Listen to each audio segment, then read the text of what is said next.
आज शुरू करते हैं हमारा नया चैप्टर। हमारे नए चैप्टर का नाम है SEBI delisting of equity shares regulation 2021। ये रेगुलेशन पहले 2009 थी, अब इसको 2021 में अमेंड करके 2021 में नए रूल्स और अमेंडमेंट इसके अंदर डाल दिए गए हैं। अब ये रेगुलेशन हम पहले इस पे डिस्कस करते हैं कि इस रेगुलेशन को लाने के पीछे इंटेंशन क्या था, इस रेगुलेशन को क्यों बनाया गया था। तो हम सिंपल सा एक इसका कॉन्सेप्ट समझने की कोशिश करते हैं। जैसे कि कोई भी एक कंपनी थी, सपोज एबीसी लिमिटेड एक कंपनी थी, इस कंपनी ने अपने शेयर्स लिस्टेड करवाई थी। मतलब कोई भी एक अनलिस्टेड कंपनी थी, उस अनलिस्टेड पब्लिक कंपनी ने किसी स्टॉक एक्सचेंज पे अपने शेयर्स को लिस्टेड करवाई थी। और वहां पे लिस्टेड किस थ्रू करवाई होगी? आईपीओ के थ्रू। वहां पे उसने क्या करा होगा? सेबी के आईसीडीआर रेगुलेशन को कंप्लाई करा होगा। Issue of capital and disclosure requirement. इस एबीसी अनलिस्टेड पब्लिक कंपनी ने आईपीओ लाया होगा, आईपीओ में आईसीडीआर की रेगुलेशन फॉलो करी होगी और अपनी कंपनी को अनलिस्टेड कंपनी से क्या बना दिया होगा? एक लिस्टेड कंपनी। अब लिस्टेड कंपनी के बेनिफिट क्या मिले थे उसको? उसको मिल गया था मार्केटेबिलिटी। मतलब उसकी सेल जो थी शेयर्स की वो इजीली हो रही थी, ट्रेडिंग इजीली हो रही थी, प्लस लिक्विडिटी मिल गई। जब भी किसी शेयर होल्डर्स को अपने शेयर्स बेचनी है, वो डायरेक्ट क्या करता है? स्टॉक एक्सचेंज को बोलता है। स्टॉक एक्सचेंज के पास में बायर रहते हैं, वो दोनों बायर और सेलर को मिलाने का काम कर देता था। प्लस जहाँ पे हम कंपनी लोन वगैरह लेती थी, वहां पे कैपिटल के ऊपर कॉस्ट बहुत बैठती थी। बट यहाँ पे जब वो पब्लिक से पैसा लेगी तो इक्विटी शेयर होल्डर को क्या मिलता है? प्रॉफिट में से पार्ट मिलता है।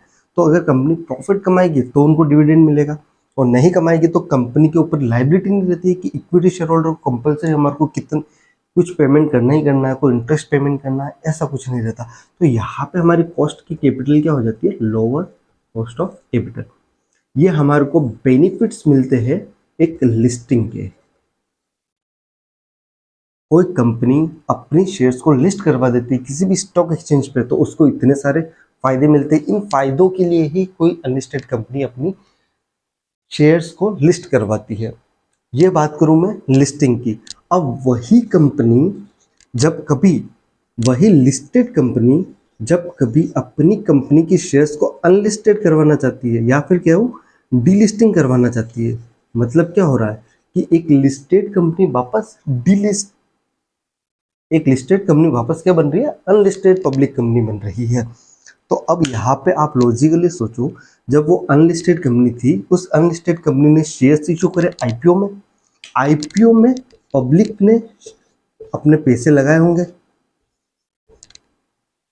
और उन्होंने क्या सोच के पैसे लगाए थे कि ये कंपनी लिस्टेड हो रही है और इसकी शेयर्स किसी एक स्टॉक एक्सचेंज पे लिस्ट हो रही है, वहां पे हमारे को लिक्विडिटी मिलेगी। मतलब अगर मिस्टर ए ने यहाँ पर आईपीओ में पैसा लगाया है, तो वो अगले ही दिन चाहे तो अपने शेयर को स्टॉक एक्सचेंज के थ्रू सेल कर सकता है। तो मिस्टर ए को पता है कि हाँ, मैं जब चाहूँ तब इन शेयर्स को बेच सकता हूँ, क्योंकि वहां पे मेरे को लिक्विडिटी मिल गई है। इसीलिए तो मैं एक लिस्टेड कंपनी में पैसा इन्वेस्ट कर रहा हूँ, क्योंकि मेरे को वहां पे मार्केटेबिलिटी, लिक्विडिटी मिल रही है। अब वही कंपनी जो लिस्टेड हो गई है, वो अपनी शेयर्स को डीलिस्टेड करवाना चाहती है। मतलब ये सारे जो बेनिफिट थे अब उस कंपनी को नहीं मिलेंगे और वो उस स्टॉक एक्सचेंज से डीलिस्ट हो जाएगी। तो सेबी ने क्या बोला कि अगर मान लो आपने कंपनी की शेयर्स को लिस्टेड करवाया, तब ये सारे बेनिफिट दिए, अब आप अनलिस्टेड करवा रहे हो, तो उन शेयर होल्डर ने जिन्होंने आपके आईपीओ में पैसा लगाया या फिर आपकी शेयर कैपिटल में पैसा लगाया, उनके साथ तो गलत हो गया ना। उन्होंने क्या सोच के लगाया था कि मुझे मार्केटेबिलिटी मिलेगी, और अब उन शेयर्स को आप डीलिस्टेड करवा रहे हो। तो अब डीलिस्टेड कंपनी में शेयर्स ट्रांसफर कैसे होते हैं? वहां पे क्या करना पड़ता है? उस मिस्टर ए को क्या करना पड़ेगा? अपना बायर खुद ढूंढना पड़ेगा। लिस्टेड होती तब क्या करती? वहां पे बायर ढूंढने का काम करता है स्टॉक एक्सचेंज। उसके पास में सेलर और बायर दोनों आते हैं, उन दोनों को मिलाने का काम करता है स्टॉक एक्सचेंज। बट वही कंपनी जब अनलिस्टेड कंपनी हो जाएगी, तो जितने भी शेयर होल्डर है उनको अपने खुद के अगर शेयर्स बेचने हैं, तो उसको क्या करना पड़ेगा? उसको बायर खुद को ढूंढना पड़ेगा। तो इसीलिए सेबी डीलिस्टिंग रेगुलेशन आया। डीलिस्टिंग रेगुलेशन में क्या कर दिया, अगर कोई भी कंपनी जो लिस्टेड कंपनी है वो अपने शेयर्स को डीलिस्टेड करवाना चाहती है तो उसे सेबी डीलिस्टिंग रेगुलेशन को कंप्लाई करना पड़ेगा। और डीलिस्टिंग रेगुलेशन में क्या क्या रहा है कि सारे के सारे एग्जिस्टिंग शेयर होल्डर को एक एग्जिट अपॉर्चुनिटी देनी पड़ेगी। मतलब अब उनके पास में, जैसे कि मिस्टर ए का एग्जांपल ले, लिस्टेड थी तब उसके पास ऑप्शन था, जब चाहे वो स्टॉक एक्सचेंज के थ्रू शेयर्स को बेच सकता है। बट जैसे वो अनलिस्टेड हो गई, अब इससे क्या करना पड़ेगा, बायर ढूंढना पड़ेगा। तो बायर ढूंढने से पहले ही सेबी की डीलिस्टिंग रेगुलेशन में क्या लिख दिया कि डीलिस्टिंग करने से पहले ही प्रमोटर को उसके शेयर्स खरीदने पड़ेंगे। कंपलसरी प्रमोटर को उनके शेयर्स खरीदने पड़ेंगे और खरीदने के बाद ही वो कंपनी क्या कर सकती है, डीलिस्ट हो सकती है। अब मिस्टर ए जैसे कोई भी शेयर होल्डर है, उसके पास ऑप्शन है कि वो आइदर अपने शेयर सेल कर सकता है, आइदर शेयर खुद चाहे तो भी रिटेन कर सकता है। सेम एग्जिट अपॉर्चुनिटी अपन टेक ओवर के रेगुलेशन में भी देते थे। वहां पे क्या करते थे हम कि कोई भी कंपनी है वो दूसरी कंपनी के या फिर कोई भी एक्वायरर है वो किसी कंपनी के टारगेट कंपनी के शेयर्स ट्रिगरिंग पॉइंट से ज़्यादा या ट्रिगरिंग पॉइंट को टच कर रहे हैं, उतने एक्वायर कर रही है, तब उस कंपनी को क्या करना पड़ता था, टारगेट कंपनी के शेयर होल्डर को एग्जिट अपॉर्चुनिटी देनी पड़ती थी, क्योंकि वहां पे उनके साथ में कुछ गलत नहीं हो जाए। इसलिए यहाँ पे भी सेम है, क्या है, यहाँ पे हमारे शेयर्स एक्वायर कौन करेगा, जनरली एक्वायर करेगा प्रमोटर। प्रमोटर खुद के शेयर होल्डर से अपने शेयर्स को एक्वायर करेगा और प्रमोटर कंपनी की जेब से पैसा नहीं देगा, कंपनी की जेब से पैसा नहीं जाएगा।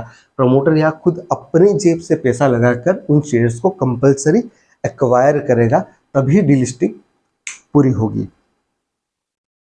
अब टेक ओवर की बात करें तो वहां पे भी एग्जिट अपॉर्चुनिटी थी, डीलिस्टिंग की बात करें तो यहाँ पे भी एग्जिट अपॉर्चुनिटी है। तो जब भी कोई कंपनी डीलिस्टिंग करवा रही है तो कंपलसरी उस कंपनी को क्या करना पड़ेगा, उस कंपनी के प्रमोटर को 90% शेयर्स एक्वायर करने पड़ेंगे, तभी डीलिस्टिंग पूरी होगी। मतलब अगर किसी कंपनी की, जैसे एबीसी लिमिटेड की 1 लाख कैपिटल है और ऑलरेडी उसमें से प्रमोटर सपोज 40,000 एक्वायर करके बैठा है और पब्लिक के पास में कितनी है, 60,000, तो इस 1 लाख का 90% प्रमोटर के पास होना चाहिए। 1 लाख का 90% मतलब 90,000, पहले से कितनी है, 40,000 है, करनी कितनी है, 90, मतलब एडिशनली उसको 50,000 शेयर्स और एक्वायर करनी पड़ेगी। अगर 50,000 शेयर्स लोगों ने उसको दी तभी उसका डीलिस्टिंग कंपलसरी डीलिस्टिंग पूरा होगा, अदरवाइज वो कंपनी डीलिस्टिंग नहीं करवा सकती। अब आपके दिमाग में आया होगा कि वो जब 90% शेयर्स एक्वायर कर रही है तब अपन बोलते हैं कि प्रमोटर के अलावा जो नॉन पब्लिक शेयर होल्डिंग है वो मिनिमम 25% रहनी चाहिए। तो उस क्राइटेरिया का क्या होगा कि मिनिमम पब्लिक शेयर होल्डिंग का क्राइटेरिया का क्या होगा, तो वो क्राइटेरिया किसको दे रखा था, एक लिस्टेड कंपनी के ऊपर। ये कंपनी क्या हो रही है, खुद अब डीलिस्टेड हो रही है। अब जब कंपनी ही डीलिस्टेड हो रही है तो उसको मिनिमम पब्लिक शेयर होल्डिंग की रिक्वायरमेंट को कंप्लाई करने की कोई ज़रूरत नहीं है। ये रिक्वायरमेंट तभी होगी जब वो कंपनी लिस्टेड होगी। दूसरा पॉइंट कि 90% एक्वायर कर रहा है, मतलब वो 25% वाले ट्रिगर लिमिट जो टेक ओवर में दे रखी है या फिर 25% से ज़्यादा, यहाँ पे 40,000 एक्वायर कर रखे थे, मतलब 40% एक्वायर था, तो 25% से ज़्यादा और इन फाइनेंशियल ईयर वो 5% से ज़्यादा एक्वायर कर रहा है, तो यहाँ पे टेक ओवर कोड भी एप्लीकेबल होगा क्या। तो टेक ओवर कोड और डीलिस्टिंग में हम करते क्या है, हम दोनों में एग्जिट अपॉर्चुनिटी देते हैं। यूँ समझ लो कि delisting is a father and take over is a son. जब डीलिस्टिंग हो रहा है तो वहाँ पे हम एग्जिट अपॉर्चुनिटी ऑलरेडी प्रोवाइड कर रहे हैं और ऑलरेडी प्रोवाइड करने के अंदर 90% शेयर्स ले रहे हैं। तो वहाँ पे जहाँ डीलिस्टिंग एप्लीकेबल हो गई वहाँ पे आपको टेक ओवर को कोर्ट के रेगुलेशन को एप्लीकेबल नहीं करने पड़ेंगे। इसीलिए हमारे regulation number 10 of SEBI SST regulation, उसके अंदर ऑटोमेटिक एग्जम्पशन दे रखा है डीलिस्टिंग को। जहाँ कंपनी डीलिस्टिंग करवा रही है मतलब 90% शेयर्स वो ऑलरेडी एक्वायर कर रही है और अपने शेयर होल्डर को वो पहले से ही एक एग्जिट अपॉर्चुनिटी दे रही है। तो टेक ओवर कोड में भी क्या था, एग्जिट अपॉर्चुनिटी, डीलिस्टिंग में भी क्या है, एग्जिट अपॉर्चुनिटी। जब 90% लोगों को कंपलसरी एग्जिट अपॉर्चुनिटी देनी है तो हम टेक ओवर कोड के रेगुलेशन को क्यों फॉलो कर रहे हैं। ठीक है, ये बेसिक सा डिफरेंस था। अब यहाँ पे मैंने बोला कि प्रमोटर को अपनी शेयर्स अक्वायर करनी पड़ेगी कंपलसरी, किससे? शेयर होल्डर से। तो बायबैक और डीलिस्टिंग में फर्क क्या होगा? बायबैक में भी तो कंपनी शेयर्स अक्वायर करती है और यहाँ पे डीलिस्टिंग में भी तो शेयर्स अक्वायर हो रही है। तो अपने बायबैक में और डीलिस्टिंग में क्या फर्क होता है? बायबैक में कंपनी अक्वायर करती है, जबकि डीलिस्टिंग की बात करूं तो वहां पे प्रमोटर अक्वायर करता है। कंपनी एक्वायर करती है मतलब कंपनी का पैसा होगा यहाँ पे, और जब प्रमोटर एक्वायर करेगा तो वहां पे कंपनी का पैसा नहीं होगा, प्रमोटर अपनी खुद की पर्सनल जेब से पैसा देगा। तो ये मेन फर्क होता है बायबैक में और डीलिस्टिंग में। तो क्या क्या पढ़ लिया हमने कि डीलिस्टिंग रेगुलेशन एप्लीकेबल कब होती है? फर्स्ट, डीलिस्टिंग रेगुलेशन एप्लीकेबल कब होती है? कब? When a already listed company get its shares delisted from a recognised stock exchange, then delisting के प्रोविजन एप्लीकेबल होते हैं। अब यहाँ पे बात करी गई है स्टॉक एक्सचेंज से डीलिस्ट करवाने की। तो कौन सा स्टॉक एक्सचेंज? स्टॉक एक्सचेंज कौन सा? यहाँ पे लिखा गया है रिकॉग्नाइज्ड स्टॉक एक्सचेंज। अब रिकॉग्नाइज्ड स्टॉक एक्सचेंज क्या होता है? नॉर्मली पहले क्या होता था कि शेयर्स को सेल करने का और बेचने का काम किसी पर्सनल लोगों ने पर्सनली स्टार्ट करा था। फिर जब गवर्नमेंट को पता पड़ा कि नहीं ये तो बड़े लेवल पे हो रहा है, तब उन्होंने बोल दिया कि नहीं, आप जो ये पर्सनल काम कर रहे हो यह पर्सनल नहीं है, ये पब्लिक इंटरेस्ट का है और उसको सिर्फ एक स्टॉक एक्सचेंज करना ही कर सकता है। तो उन लोगों को क्या करा है कि आप एक स्टॉक एक्सचेंज बना दो। फिर स्टॉक एक्सचेंज बनाने के बाद ही जिनके पास में ये स्टॉक एक्सचेंज का लाइसेंस होगा वही शेयर मार्केट सिक्योरिटीज में डील कर सकते हैं। तो उन पर्सनल लोगों को क्या कर दिया कि स्टॉक एक्सचेंज बनाने के लिए बोल दिया और स्टॉक एक्सचेंज को बोला कि हाँ ये स्टॉक एक्सचेंज काम कर सकता है। फिर स्टॉक एक्सचेंज को क्या बोला, आपको स्टॉक एक्सचेंज बनाना ही नहीं है, आपको स्टॉक एक्सचेंज को रिकॉग्नाइज भी करना है। मतलब एक रिकॉग्निशन लेना है फ्रॉम सेबी से। तो जिन स्टॉक एक्सचेंज ने एक रिकॉग्निशन ले रखा है सेबी से उनको बोलते हैं रिकॉग्नाइज्ड स्टॉक एक्सचेंज। अब इंडिया में अपने दो ही रिकॉग्नाइज्ड स्टॉक एक्सचेंज है। फर्स्ट है बीएससी बॉम्बे स्टॉक एक्सचेंज और सेकंड है एनएससी। ये दोनों ही ऐसे स्टॉक एक्सचेंज है जो रिकॉग्नाइज्ड स्टॉक एक्सचेंज है और जिनका नेशन वाइड ट्रेडिंग टर्मिनल है। नेशन वाइड ट्रेडिंग टर्मिनल क्या होता है? मतलब एक पर्सन राजस्थान में बैठा बैठा भी अपनी शेयर्स को तमिलनाडु के किसी भी पर्सन को बेच सकता है। क्यों? क्योंकि उस स्टॉक एक्सचेंज का नेशन वाइड ट्रेडिंग टर्मिनल है।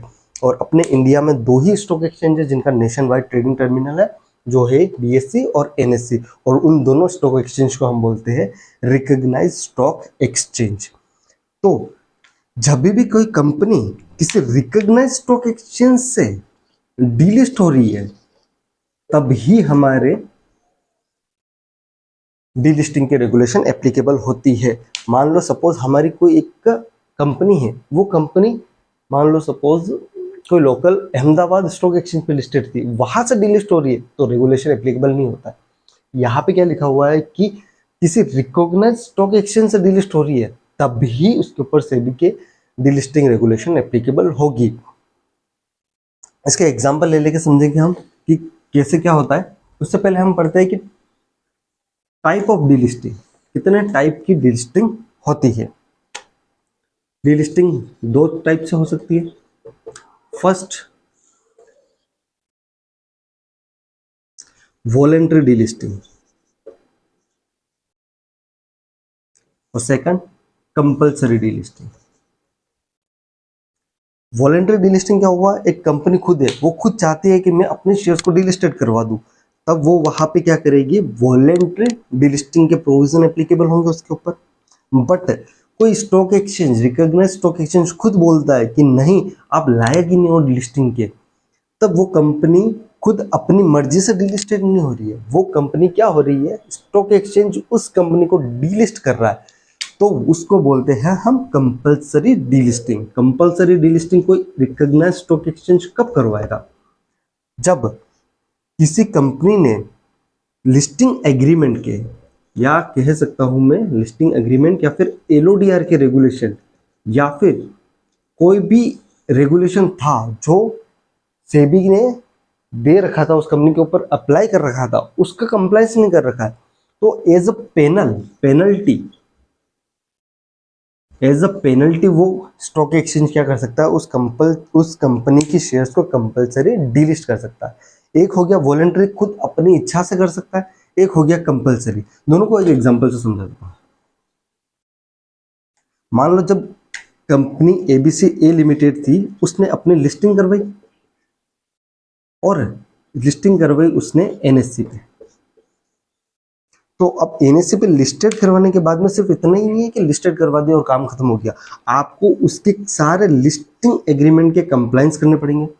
और लिस्टिंग एग्रीमेंट के कंप्लायंसेस मान लो आप नहीं करते हुए भी एक रिकॉग्नाइज्ड स्टॉक एक्सचेंज पे आपके कंप्लायंस का खर्चा 2 लाख के अराउंड हो जाता है आपका। तो बहुत सारी कंपनियां ऐसा है जो इतना खर्चा अफोर्ड नहीं कर सकती है, तो उस खर्चे को बचाने के लिए वो क्या कर सकती है कि एक काम करते हो, मेरी एनएससी पे लिस्टेड है, मुझे वो लिस्टेड का कंप्लायंस का एक्सपेंस बहुत ज़्यादा पड़ रहा है, तो मैं अपने मर्जी से चाहूँ तो डिलिस्ट करवा सकता हूँ। जबकि कंपलसरी डिलिस्टिंग में क्या होता था, एक कंपनी ने कोई एलओडीआर का, सपोज मान लो एलओडीआर का कोई नॉन कंप्लायंस करा है, तो एज अ पेनल्टी किसी रिकॉग्नाइज्ड स्टॉक एक्सचेंज ने उस नॉन कंप्लायंस की वजह से उस कंपनी के शेयर्स को डीलिस्ट करवा दिया है, तो उसको हम बोलते हैं कंपलसरी डीलिस्टिंग। अब जब कोई कंपनी, अब बात करते हैं हम एग्जिट अपॉर्चुनिटी की, कि किस केस में हमारे को एग्जिस्टिंग शेयर होल्डर को एग्जिट अपॉर्चुनिटी देनी पड़ेगी। 2 प्रकार की थी, वॉलंटरी और एक कंपलसरी। अब वॉलंटरी में भी 3 टाइप होते हैं। वॉलंटरी का मतलब तो समझ गए, खुद की इच्छा से वो अपनी कंपनी को डीलिस्ट करवाना चाहती है। वॉलंटरी में हो गया एक voluntary delisting from all stock exchange, all recognised stock exchange having nationwide trading terminal. मतलब कोई कंपनी अपनी सारी रिकॉग्नाइज्ड स्टॉक एक्सचेंज से, जिनका नेशन वाइड टर्मिनल था, वहां से डिलिस्ट हो रही है, तो ही डिलिस्टिंग के प्रोविजन एप्लीकेबल होंगे। या फिर वो वॉलंटरी डिलिस्ट हो रही है from stock exchanges but remain listed on at least one recognised stock exchange. मतलब सारी के सारी स्टॉक एक्सचेंज से वो डिलिस्ट करवा रही है, बट किसी एक स्टॉक एक्सचेंज पे वो लिस्टेड रह रही है, जिसका जो रिकॉग्नाइज्ड स्टॉक एक्सचेंज है और जिसका क्या है, नेशन वाइड ट्रेडिंग टर्मिनल। तो 2 अलग अलग टाइप के केस हो गए। एक केस हो गया कि सारे के सारे रिकॉग्नाइज्ड स्टॉक एक्सचेंज से जिनका नेशन वाइड टर्मिनल है वहां से डिलिस्ट हो रही है, ये हो गया हमारा केस नंबर 1। एक वॉलंटरी डिलिस्टिंग हो गया कि सारे के सारे से तो हो रही है, बट किसी एक ऐसे स्टॉक एक्सचेंज पे जिसका नेशन वाइड ट्रेडिंग टर्मिनल है वहां पे लिस्टेड रह रही है, तो वो हो गया हमारा केस 2। और एक हो जाता है हमारा स्मॉल कंपनी की। स्मॉल कंपनी मतलब यहाँ पे वो नहीं है जो कंपनीज एक्ट के हिसाब से बता रखी है, यहाँ पे स्मॉल कंपनी की डेफिनेशन अलग बता रखी है, और वॉलंटरी कोई स्मॉल कंपनी के डेफिनेशन के अंदर फॉल हो रही है, तो एक केस नंबर 3 होता है, उसकी कंप्लायंस करना पड़ेगा। मतलब होता तो वो भी वॉलंटरी डीलिस्टिंग ही है, पर यहाँ पर जितना कंप्लायंस दे रखा, उस कंप्लायंस में से उसको, स्मॉल कंपनी है ना, तो उसको कुछ छूट मिल जाती है कि हाँ ये रेगुलेशन के आप कंप्लायंस नहीं कर सकते हो। अब यहाँ पे बात करें वॉलंटरी डीलिस्टिंग की, from all stock exchange, from all recognised stock exchange. तो रिकॉग्नाइज्ड स्टॉक एक्सचेंज कौन सा है यहाँ पर, एनएससी और BSC, having nationwide trading terminal, तब ही हमारे को डीलिस्टिंग का कंप्लायंस करना है। और या फिर हमारी कंपनी जो है वो किसी एक स्टॉक एक्सचेंज पे तो लिस्टेड रह रही है और बाकी सारी पे डीलिस्टिंग हो रही है, तो वहां पे भी हमारे को डीलिस्टिंग के प्रोविजन एप्लीकेबल होंगे। और स्मॉल कंपनी है हमारे, तो भी वहां पर डीलिस्टिंग के रेगुलेशन एप्लीकेबल होंगे। अब इन तीनों केसेस में फर्क क्या आ जाएगा, फर्क ये आ जाएगा कि अगर मान लो मेरी कंपनी जो है वो सारी के सारी रिकॉग्नाइज्ड स्टॉक एक्सचेंज पे डिलिस्ट होने चाह रही है, तो कोई एक इन्वेस्टर था, उस इन्वेस्टर को पहले लिस्टिंग का फायदा मिल रहा था। फायदा क्या मिल रहा था कि वो जब चाहे तब अपनी शेयर्स को सेल कर सकता था। अब वो कंपनी क्या है, सारे के सारे रिकॉग्नाइज्ड स्टॉक एक्सचेंज से डिलिस्ट हो रही है। तो अब बताओ मेरे को कि वो पर्सन अगर उस कंपनी की डीलिस्टिंग के बाद में अपने शेयर्स को बेचना चाहे तो वो कैसे बेचेगा? लिस्टेड थी तब तक उसके पास क्या फायदा था स्टॉक एक्सचेंज का, कि वहां पर उसको बायर मिल रहे थे। बट जैसे ही वो डिलिस्ट हो गई तो अब उसको क्या करना पड़ेगा, अपने शेयर होल्डर को ढूंढना पड़ेगा, कि हाँ बायर को ढूंढना पड़ेगा कि हाँ भाई मैं इस कंपनी के शेयर्स बेचना चाहता हूँ, कोई लेना चाहता है कि नहीं लेना चाहता है। लिस्टेड था तब क्या फायदा था, स्टॉक एक्सचेंज बायर ढूंढ देता था। बट अनलिस्टेड हो गई तो क्या हो गया कि वो कंपनी को, उस शेयर होल्डर को खुद को बायर ढूंढना पड़ रहा है। तो यहाँ पे क्या बोल दिया गया है कि अगर कोई कंपनी सारी की सारी ऑल रिकॉग्नाइज्ड स्टॉक एक्सचेंज से डिलिस्ट हो रही है तो वहां पे कंपनी को कंपलसरी एग्जिट अपॉर्चुनिटी प्रोवाइड करनी पड़ेगी अपने शेयर होल्डर को। वहां पे क्या करनी पड़ेगी, कंपलसरी डिलिस्ट करनी पड़ेगी अपनी, कंपलसरी सारे स्टॉक एक्सचेंज से डिलिस्ट हो रही है तो वहां पे कंपलसरी एग्जिट अपॉर्चुनिटी प्रोवाइड करनी पड़ेगी, मतलब प्रोवाइड करनी पड़ेगी। अब सेकंड केस की बात करूं, जब हमारी वॉलंटरी डिलिस्टिंग हो रही है from stock exchange but remain listed on at least one recognised stock exchange having nationwide terminal. इसको एग्जाम्पल के थ्रू समझेंगे हम, और बाद में बहुत सारे मैं एग्जाम्पल दूंगा आपको, तब आप खुद डिसाइड करोगे कि हाँ आपको एग्जिट अपॉर्चुनिटी देनी है या नहीं देनी है। तो अगर सारे के सारे स्टॉक एक्सचेंज से वो डिलिस्ट हो रही है बट किसी एक स्टॉक एक्सचेंज पे वो लिस्टेड रह रही है अभी भी, हैविंग नेशन वाइड टर्मिनल, तो उस केस में उसको एग्जिट अपॉर्चुनिटी नहीं देनी है। मतलब वहां पे प्रमोटर को अपने शेयर होल्डर से शेयर्स को खरीदने की जरूरत नहीं पड़ेगी। और स्मॉल कंपनी का केस है तो वो वहां पे भी एग्जिट अपॉर्चुनिटी तो देनी पड़ती है। वो फर्स्ट केस जैसा ही है कि सारी की सारी ऑल रिकॉग्नाइज्ड स्टॉक एक्सचेंज से वो डिलिस्ट हो रही है बट वो कंपनी किस कंपनी के अंदर आ रही है, स्मॉल कंपनी के अंदर आ रही है, तो वहां पे भी एग्जिट अपॉर्चुनिटी देनी है। पर एक कंप्लायंस होता है दूसरा, उस कंप्लायंस को फॉलो करने की जरूरत नहीं होती। वो कंप्लायंस क्या होता है वो हम इस केस 1 में पढ़ेंगे। यहाँ पे क्या होता है, बिडिंग होती है एक्चुअली, कि कौन कितने में अपने शेयर्स को बेचना चाहता है, और वो होती है रिवर्स बुक बिल्डिंग। मैं आपको पूरा डिटेल में समझाऊंगा। यहाँ पे वो बिडिंग नहीं होती क्योंकि वो कंपनी क्या है, स्मॉल कंपनी है। वहां पे पहले से ही प्राइस कंपनी निकाल देती है कि इस प्राइस पे हम खरीदेंगे, प्रमोटर वगैरह खरीदेंगे। और यहाँ पे क्या होता है कि कंपनी ऑफर देती है कि किस प्राइस पे आप अपने शेयर्स को बेचना चाहते हो। अब एग्जांपल लेते हैं हम, किस केस में हमारे को एग्जिट अपॉर्चुनिटी देनी पड़ेगी, किस केस में हमारे को एग्जिट अपॉर्चुनिटी देनी नहीं पड़ेगी, और वो हमारा कौन सा केस के अंदर फॉल हो रहा है। अब यहाँ पे बात करूं कि एक्विजिशन की, यहाँ पे बात करूं एक्विजिशन की, तो कौन एक्वायर कर रहा है, प्रमोटर एक्वायर कर रहा है। प्रमोटर के अलावा यहाँ पे डेफिनेशन क्या दी गई है, एक्वायरर कोई भी कंपनी की शेयर्स को, यहाँ पे क्या बोला गया है, वर्ड लिखा गया है एक्वायरर को एक्वायर करनी शेयर, कहाँ पे, उस एग्जिट अपॉर्चुनिटी में।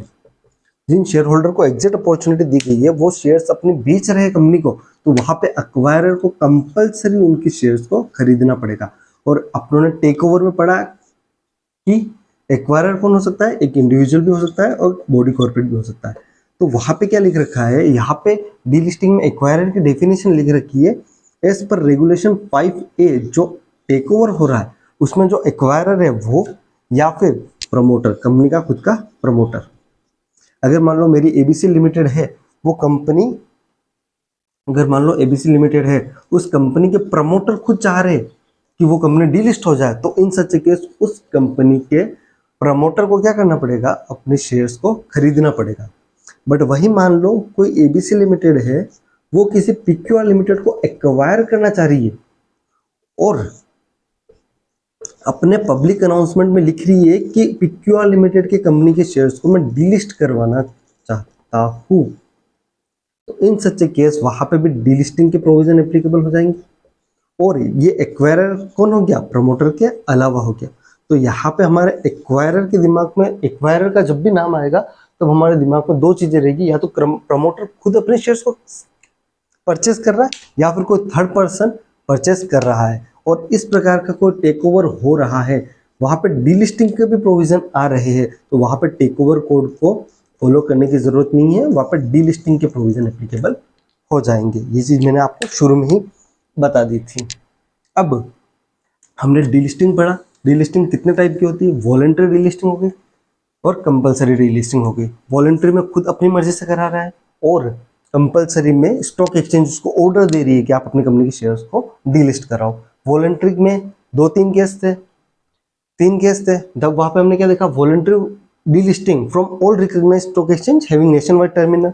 सेकंड था voluntary delisting from recognised stock exchange but remain listed on at least one recognised stock exchange having nationwide terminal, और delisting in case of small company.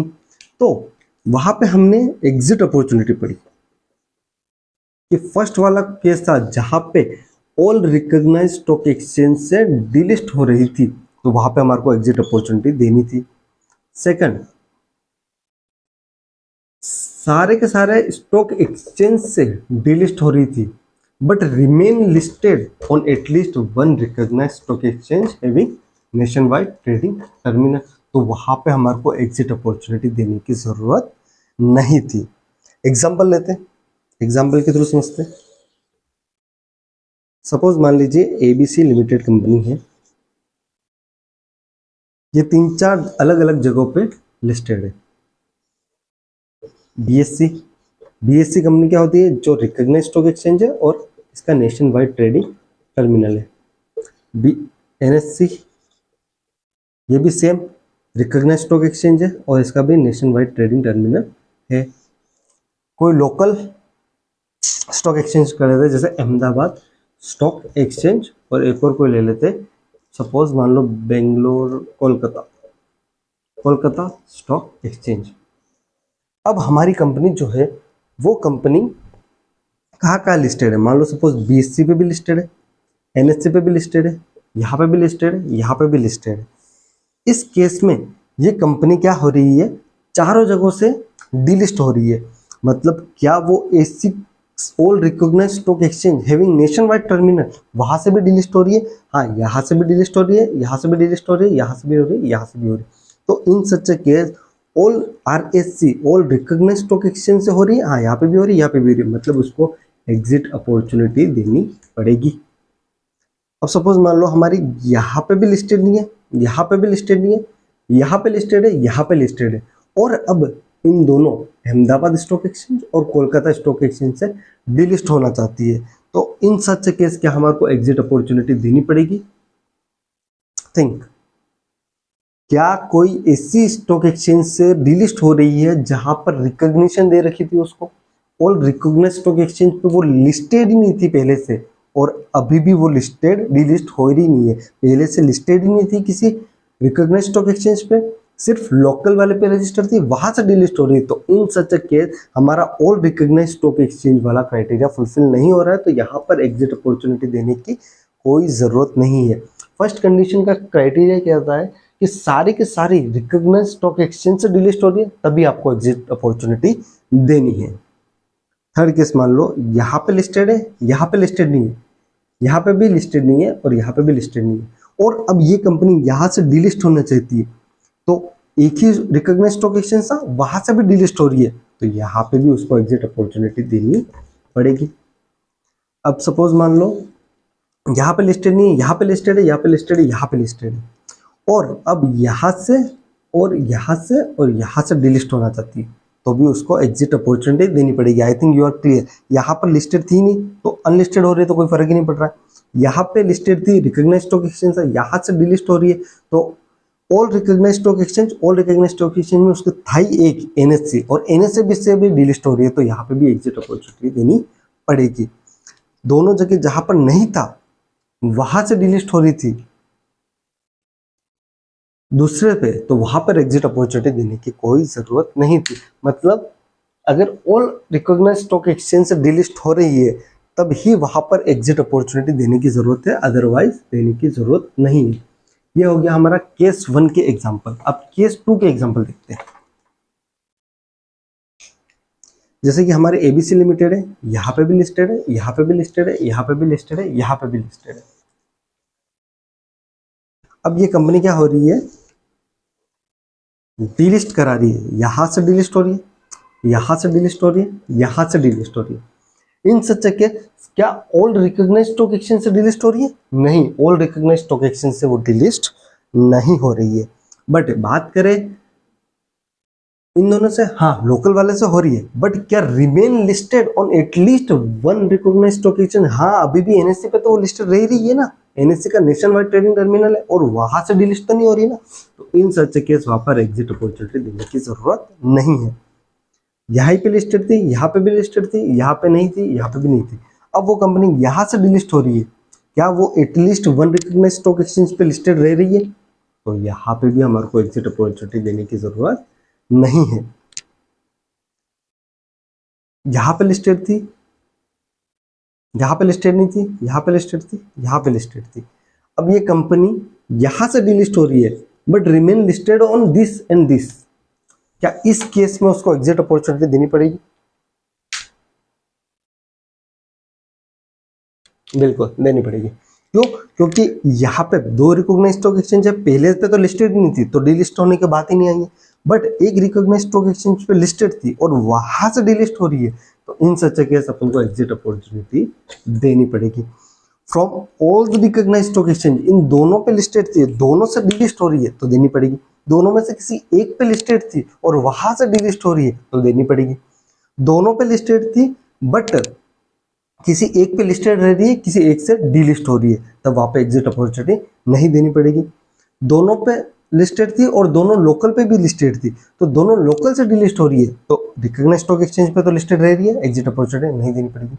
चारों पे लिस्टेड थी, दोनों रिकॉग्नाइज्ड से हो रही है डीलिस्टिंग, तो देनी पड़ेगी। भली वो लोकल वाले पे लिस्टेड रहे पर रिकॉग्नाइज्ड स्टॉक एक्सचेंज से डीलिस्ट हो रही है सारी की सारी, तो वहां पर एग्जिट अपॉर्चुनिटी देनी पड़ेगी। I think you are clear.